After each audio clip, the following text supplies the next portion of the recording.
done well in the area of regulation. We've done well in the area of regulation and enforcing the regulation, particularly in the area of safety. We've done well. Even if you look at last this IK audit, Yes. we were talking about it's a failure. It's not a failure. It's a remember the scores of 70 here is better than the last score. Yes. The first audit we had 73%. Then the other one was about 69 or 67 something, and then this one is 70. But what people can rightly complain say, we are not where we should be. Other countries that were below before had vastly improved. To just they have high scores, higher than they ever had. So there's been improvement. This thing that our own we should have gone towards beyond where we were, because we are ahead of many countries then. So that we should have done better. If that is what they're saying, yes, correct. I mean, people in NCAA, I know DG NCAA was crying over some certain areas that they thought would bring us down, and those areas did bring us down. Not in safety, not in everything. If you look at the record, so it is for us. So in terms of regulation, we have a good regulation since the 2006 NCA Act. Yes, we've consistently improved our regulation. There is economic regulations and passenger rights, parts 18 and 19 as it were. The level of passenger right abuses in our country is so high that you can't believe it. That is why I say no foreign airline will key into our domestic carriers until these areas are improved. You know, before they key into you, they come and look at your service, they come and check it, measure whether it is equivalent to theirs. If they sell a first class passenger, do you have first class, comparatively first class seat to carry that passenger, or business class seat? Is your own comparative to what they are in terms of services you offer?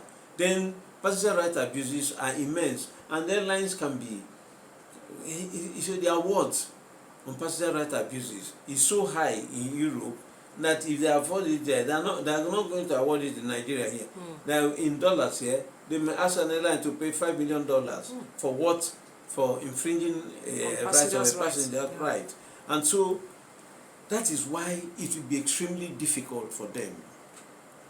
You can say it, they can look at you as running them down, but that is the fact of the matter. That's stark reality. Maybe or no, until they come to that point. So economic regulations and passenger rights enforcement, obligation enforcement are still there. But I can understand why that happened. You know, our major problem was 2006, 2005, during those 3 air crashes, when OBJ has to pull out Onyeyiri and pull in Demure. And Demure worked assiduously to put things there. And then, but then it was safety. It took up to 2012 before the parts 18 and 19 on economic regulation and passenger rights protection came in. And this was after the challenge of British Airways and Virgin, when they cheated a lot of Nigerian passengers and said there's no rule, there's no law, they didn't offend any law. They agreed what they did was wrong, was what they were accused of. Yes, they did it, but they did not. Yes, and there was law in UK, in Europe, there was law in US, where they paid heavily to the passengers. That is, but they say in Nigeria, they didn't infringe any law, and they got away with it. They were guilty, but not held down. This is the problem. This problem today.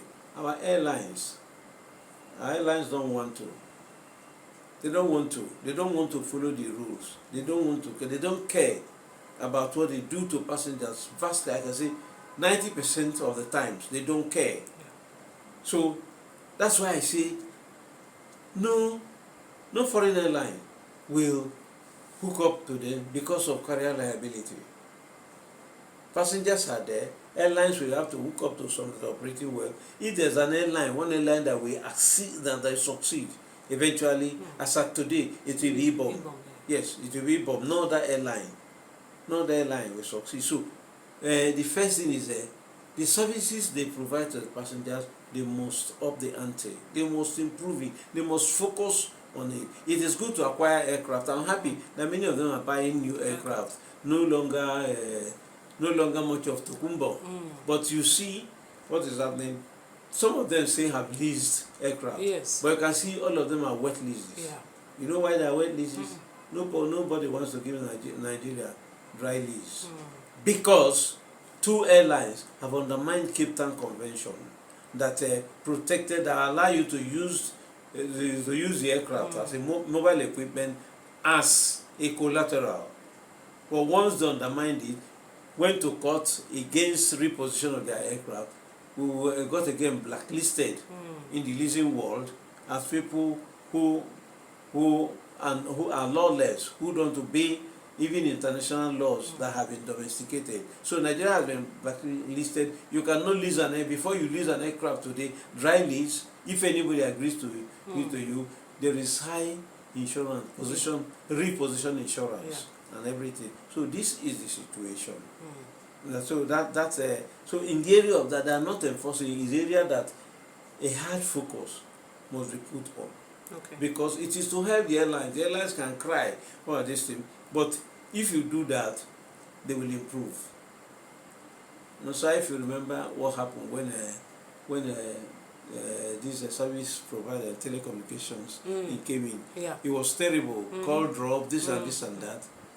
And then Ndukwe did something when he started Consumer Parliament. There, all the problems, all those who were bringing their problems, and the providers were being made to sort out the problems, and they did, and gradually they improved their services to the point where we are today. So this is the situation. We need enforcement without looking back. Whatever line it is, if they should use it, if you don't meet that the rules, if you don't give restriction to passengers when you are supposed to, they should be able to ground you on that.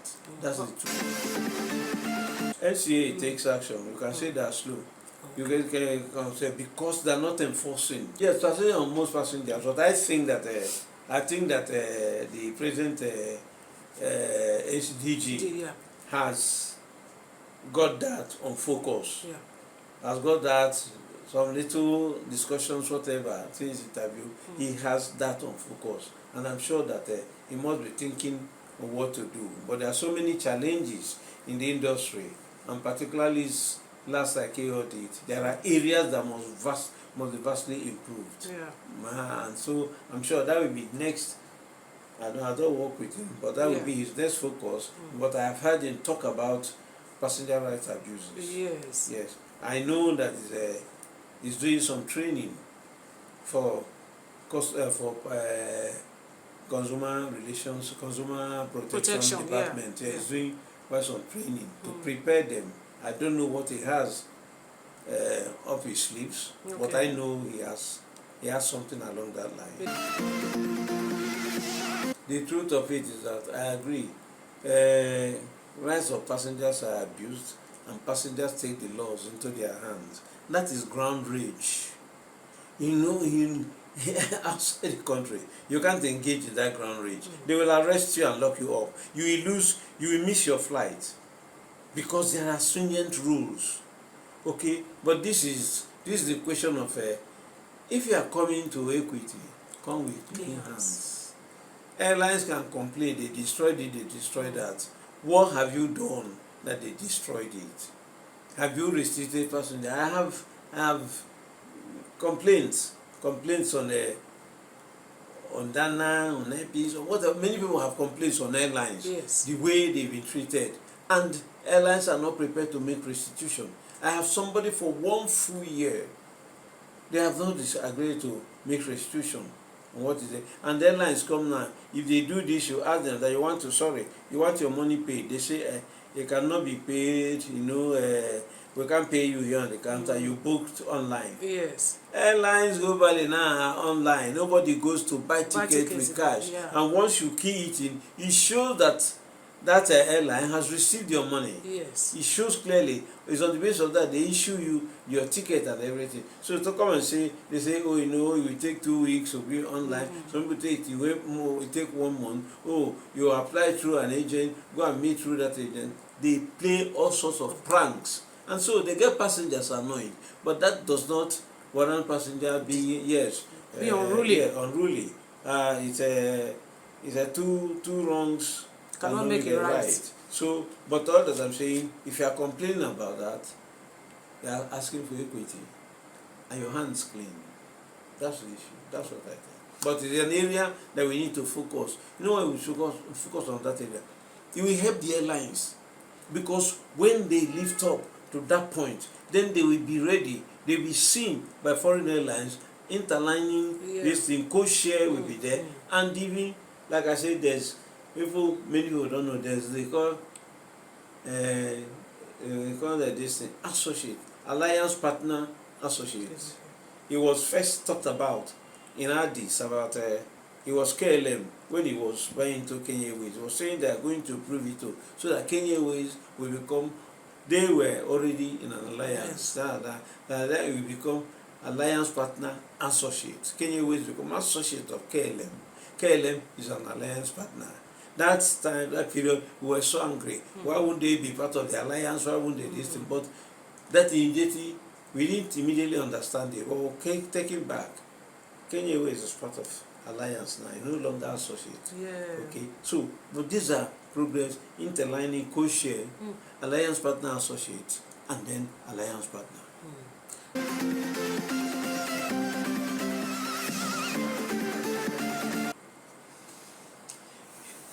You know, again, that's why I say, our people now, if you sit down and look at history, look at developments, you will know whether you're correct or you're not correct. Those airports, Heathrow Airport and some airports in Europe are congested. Even in the US, some airports are congested. And so what happened is because of the congestion, they started creating slots.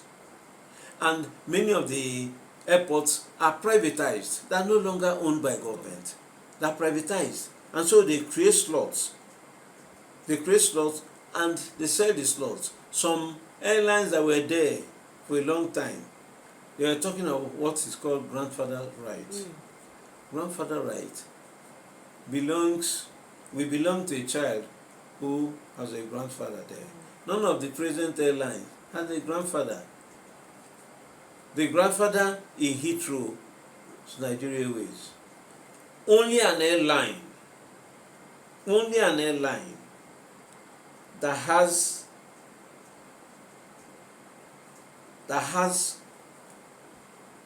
a status clear or can claim being a grandchild or great-grandchild of Nigeria Airways can claim grandfather rights. They will give you the grandfather rights. Nigeria Airways operated in Terminal 3. Okay, it's just not happen only in Nigeria. Northwest, people go and read the history of BASA negotiations between UK and US. Bermuda 1 and then Bermuda 2, where they say UK denied Northwest operation into, I think it took Gatwick or water, saying the airline that it was taking over, whether Panam, that there's no evidence that Panam bought into it. No, that Panam this thing, Panam ceded this right to Northwest. Northwest is not buy over Panam's right and everything, and they cannot therefore claim rights on base of Panam, which was the grandfather. They didn't allow them. So this was as far back as 77 and the 80s. So it's not a new thing, but it's when people don't know, they go into this thing. Our airlines, you see, we're intelligent people in this country. We can bragado in our country, but outside, in international operations, there's no bragado. They will rule they will give you the rules. Before, there was something that was called new entrant right. Okay. I think that has closed, the congestion and everything. They no longer give you that new entrant right. Arik had that new entrant right in Heathrow. Lagos, London Heathrow. So it's not automatic. Lagos London Heathrow. But when he wanted to operate Abuja Heathrow, no Nigerian airline has ever operated that route, Okay. not even Nigeria Airways. So there are no rights you are going to get. You are entering there as a new entrant, but slots, they haven't asked you to buy slots. You know what has happened? Slots have been bought over because slots is a commercial thing. Airlines buy over slots. The ones they will keep, the ones they will use. BA bought over the slots of BMI, Okay.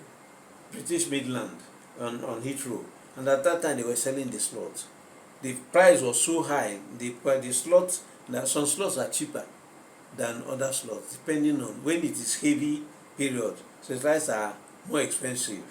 Okay, just like transportation. If so what's happening is that what they gave Eric to pay was so high that Eric wouldn't even make any profit. He won't make a meaning for that operation. That was where that problem came in. And you saw, if you remember, Odoa, said Odoa was the minister, wanted to take action against BA and this thing. What happened? The British authority, because BA is a British national carrier. Yeah. It is owned by British citizens, not just by one.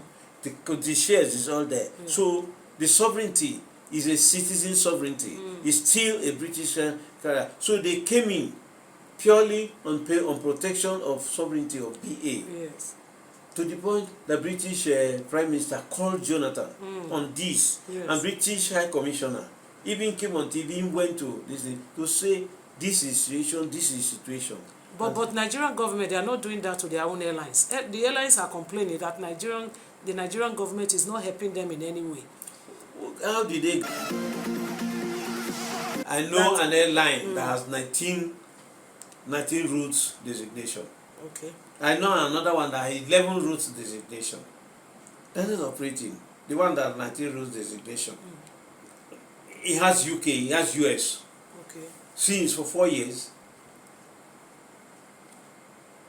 Nuhu was explaining, he said, look, when you are designated, when you want to go into that place, contact the CAA, tell the CAA, go through our CAA, and then we'll be able to make the way for you. Yeah. And that was what happened. You know, today there's a third country operator for two of our airlines into UK. That's Air Peace and Omnibu. They have two third country operators, in which case they can operate into UK. But third country does not talk about, I've told you about airports are no longer owned by government. They are private. It's a business. You want it, go and buy slots. But if it's congested, they will not give you. They will tell you it's congested. Or they will give you a slot that will not be meaningful to you. You understand? One of the best slots we had in Nigeria Airways was dinner in Lagos, breakfast in New York.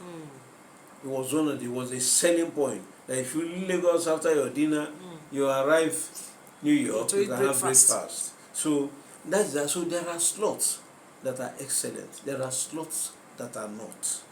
Okay? And again, they are worried about, you see, if they look at your operations and from their studies, you have not acquitted yourself in terms of schedule integrity. Yes. They will not give you slot because you're going to delay. You're not going to leave there. All that they will clear you away. You park elsewhere until they finish other people with slots. Yeah. So there's a whole lot that is going to happen. It's something not to cry. Look, it's not the business of government to get slots. It is the business of government to make sure after designating you that you are allowed to fly into that country. And so Nuhu was explaining to this that when they go, they don't tell them. It is when they have problem they start shouting. So when they started, you see, he had to. When the now came, he told his British counterpart, CAA counterpart, that if you don't give our airlines the right to operate, I will act on your airlines. Now I say, don't act. We will do that. Don't act, we will do that. to British Airways, when this thing was sorting up, when he gave that warning, Yeah. British Airways sent 2 directors to him. He turned them back. British Airways vice president had to come. That's where they agreed, discussed and everything. And then the TCO, the Third Country Operator Certificate, was issued to them. So they have a right to operate. But the airport is not the business of government to say, give this airline must operate this So airport. is that country that will decide where to give you? It's not the country. Okay. It's the the airport the operator. Okay. Airport operator. It's not the country. The British government has no right, has no this thing on that airport. Okay. So why are people running away from Gatwick? Though I've not been there anyway. Is Gatwick an obscure place? It is not. But because I know Bellevue was operating into Gatwick. Yes. And they were doing well. Bellevue understood. It's a pity that Bellevue went the way it went. But Bankole had been in the airline industry. He understood the whole thing, and straight away he went to. He didn't bother about Gatwick. The airlines that bother about Gatwick, Arik, use consultant. Bellevue, not Medview, Bellevue, Coyote, when he was operating, used consultant. The consultant Bellevue was Nick Fadoba to work out this thing, slot for it in Gatwick, in Heathrow. Okay, so this thing that is not government, is wrong, is unfair, saying government is not helping them. You will say anyone who call it, say Ibom Air had a problem in terms of whether looking at one of the African countries. Immediately they told him, he said it was a phone call he made to his colleague, and they cleared the challenge immediately.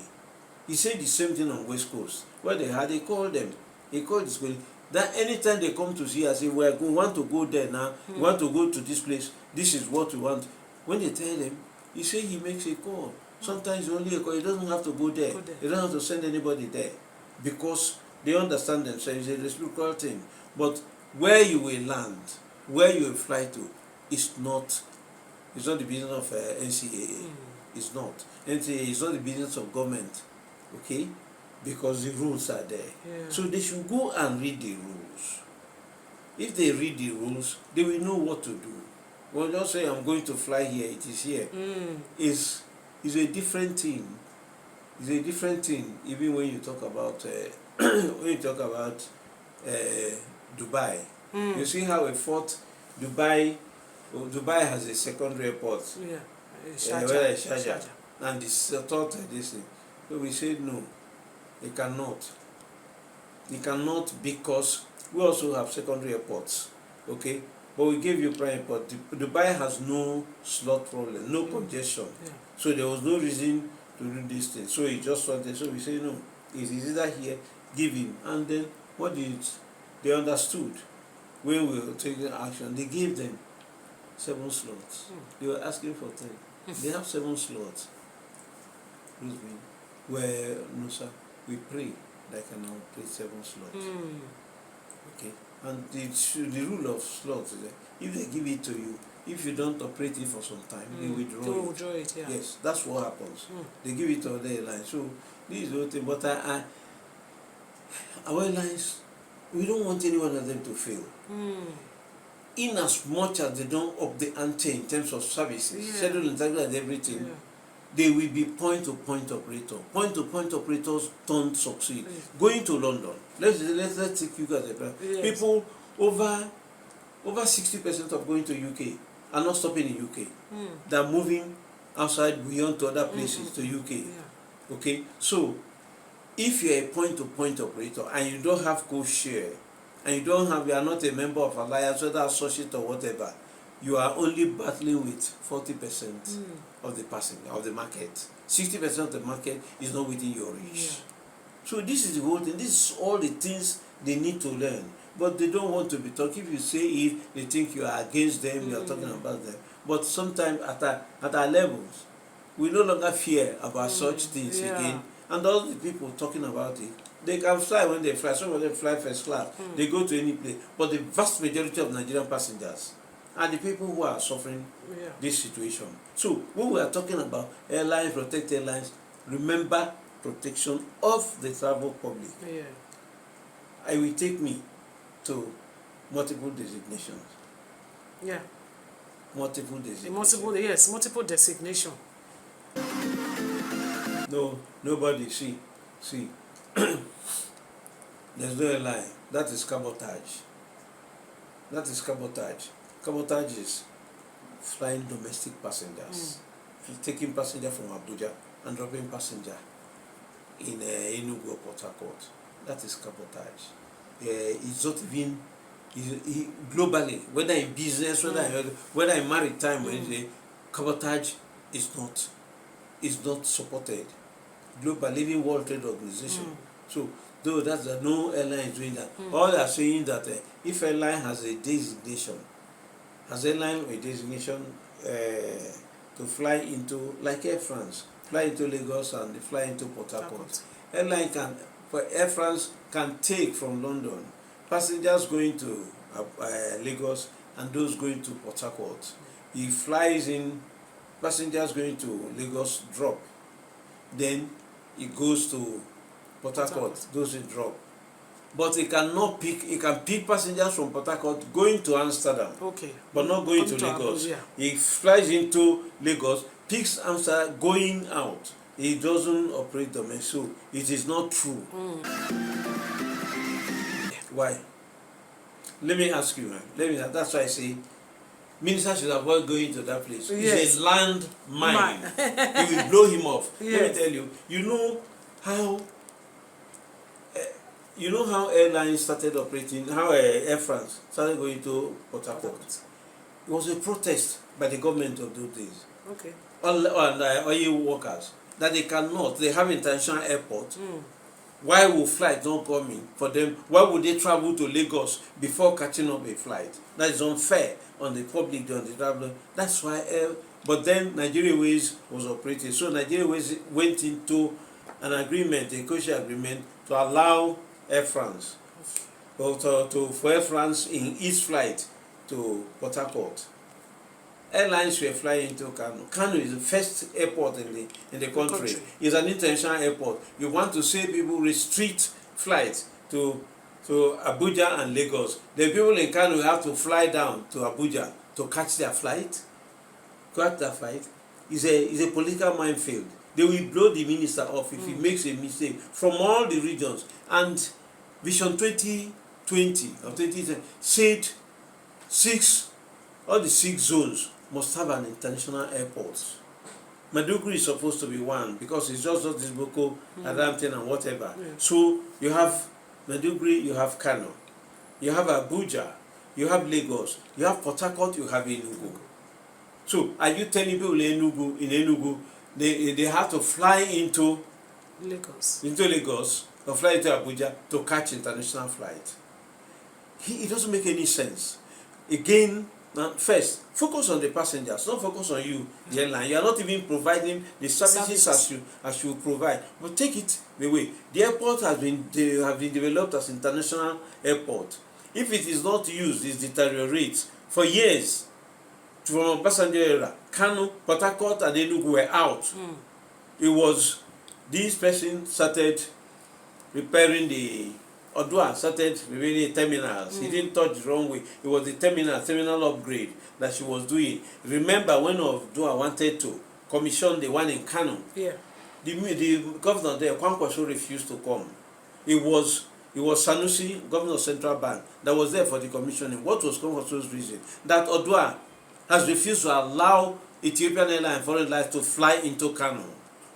You understand? Yes. So it's a political, and when it comes there, nobody, the minister should not even try it. All these people are talking about that in Lagos, that in Abuja, they fly out from there. So they want people to try this thing. But then the economic development of the city, when you have an airport in a city, it's an international airport, it adds to the economy of that region, the economy of that town, employment or whatever. It generates a whole lot of things. It gives room for economic expansion, development. Are you going to deny all those people that this thing, even taxes and everything? Are you going to deny them?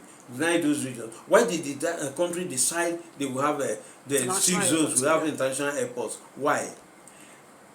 Airports aviation has been deregulated. It's now in the concurrent list. Lagos State is building an airport around Lekki. Yes. You are going to tell them not to operate it as international airport, or are you going to Delta, the airport in Asaba, Sirika gave them a right to operate international flights. Are you going to stop them from doing that? So they can invite any international airlines to come over? They can, yes. They can say, look, you have a right, come and operate into this place. It can be regional, it can be regional, but it's not this thing. Are you servicing those places where that when people come in there, you can fly them out? Look at Calabar. Calabar is gone. Only one flight every any other day. It's finished. So the people should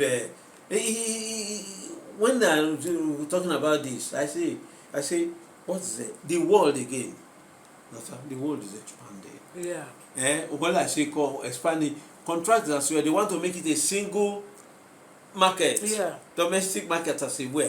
UK is already announcing that for airlines to fly into Stansted, to fly into Gatwick, to fly into Birmingham, to fly into Manchester. That's what is happening. And some people will even fly to Luton Airport. But the fact of the matter is that we are saying no, restrict them, because the airlines are looking at their own benefits, not the benefits to regions, not benefits to the airports, not benefits to the cities, not benefits to the air travel passengers. It is self-focused and it is selfish, and it will never succeed in this country. So invariably, what you are saying is that multiple entry is not a crime. It's not something that's bad. No, it's not a crime. It happened. You see, these situations happen basically when after Nigeria Ways liquidation. When Nigeria Ways was there, it was always having any BASA meeting. It was there to decide to say these are our interests, there is the interest of the country and whatever. But when there was no carrier of such nature, other carriers are not ready, people started agitating. We should have an airline, we should have a this thing, since we are not having. That is a particular international whatever. They started sending them there. And that's the situation. Internationally, they cannot do that. I'm talking about local time bombs. Yeah.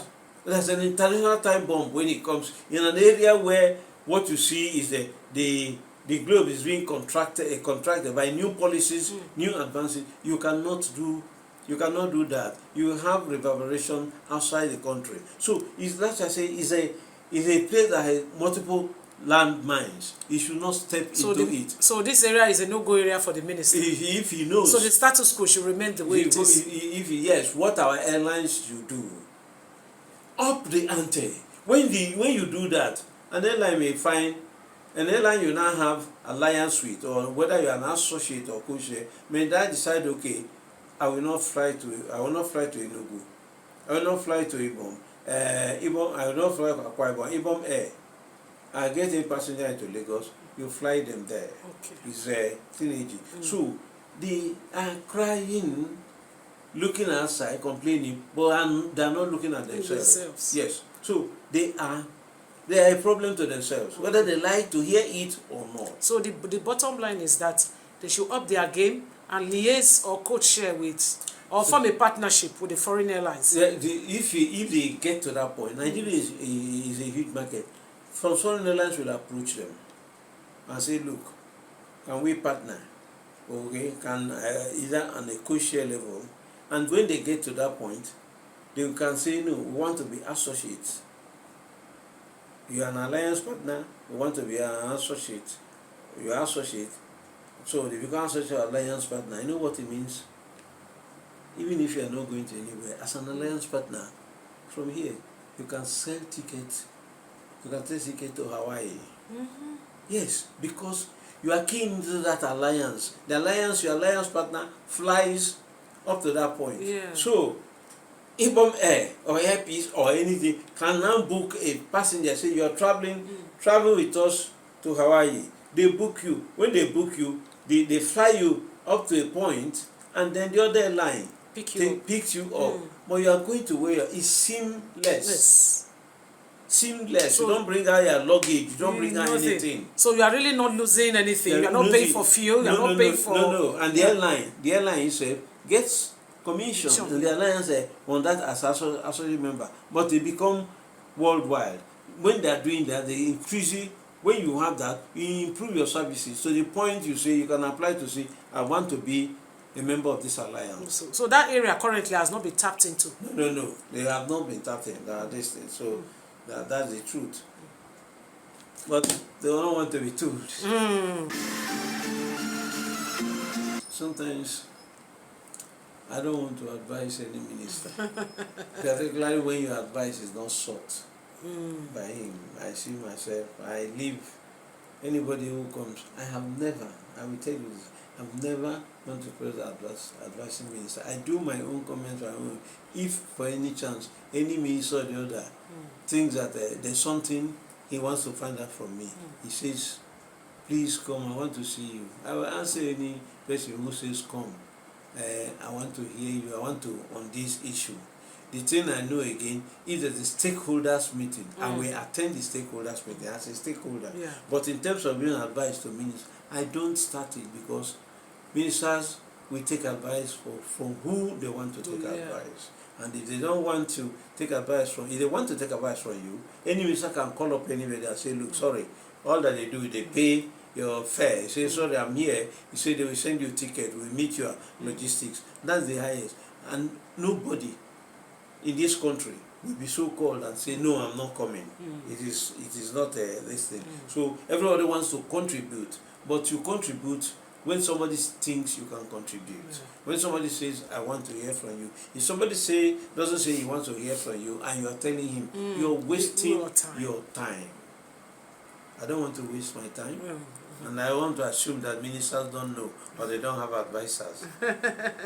Thank you very much, sir. Thank you. Thank you.